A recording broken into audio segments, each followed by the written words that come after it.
Ako po si Luisa Bergonya Borja. Anak ko po si John Leonard Bergonya. Siya po ay nagkaroon po ng bukol sa left jaw na diagnose po na ameloblastoma. Sumisira po sa jaw.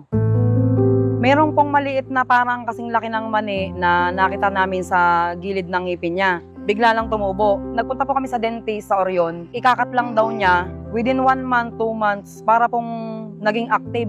Nag-iba po yung itsura ng jaw ng anak ko, yung pinakababa. Hanggang sa lumaki po ng lumaki yung bukol niya. Hanggang sa niluwas po namin siya ng Manila. Nakarating po kami sa isang public hospital na check-up naman po siya. Hihingan po kami ng ₱250,000 para daw po siya ay magamot o maopera. Hindi po talaga namin kaya dahil po hirap din po kami sa buhay. 2021 doon po siya tinanggalan ng bukol at kinabitan po ng titanium plate.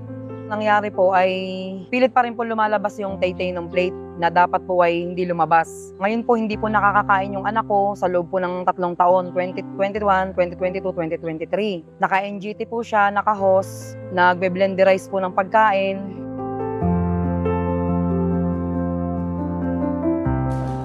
Nakita po ni Doc Jim, medyo napalaki po ng titanium plate.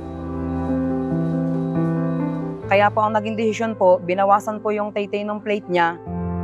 Tinahi po ulit ni Doc Jim. Ang resulta po, successful po ang naging operasyon sa anak ko po. He is 18 days post-operative. Today we will remove his NGT.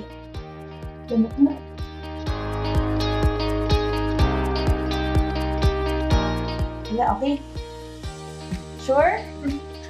Hindi ka nasasamit?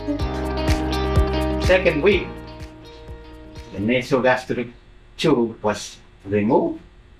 He is now able to speak. Diba? You can speak now? Or what? See? Okay? And he can now take foods from the mouth without the nasogastric tube.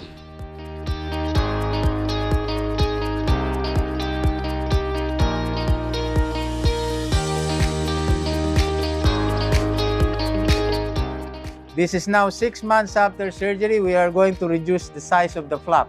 And then we are doing it under local anesthesia.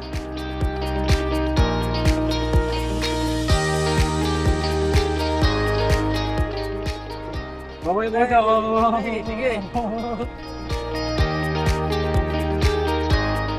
Nagsimula na po ako mag-school po. Pumasok po. Talaga pong di po namin ine-expect na mababalikan dati, na para pong isang kwento na lang po yung nangyari po sa kanyang buhay.